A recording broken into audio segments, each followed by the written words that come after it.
to the grand finals, Tay. You are a star.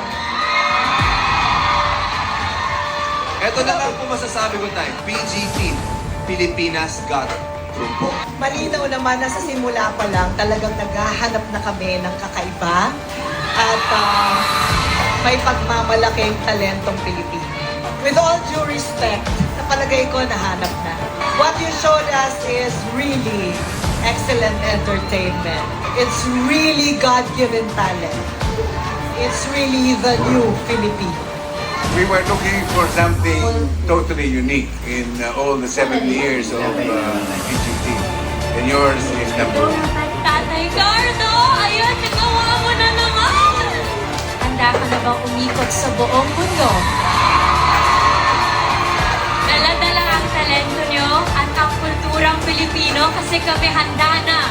Nandito kami lahat, susuportahan ka, tatay. Tatay, alam niyo po? Tinanong po nila ako, ano po ang hinahanap ko aside po sa talento dito sa Pilipinas Got Talent. At ang sagot ko po doon ay puso. At simula po nang tumuntong kayo ng entablado ng Pilipinas Got Talent auditions, nahanap ko na po yung hinahanap ko.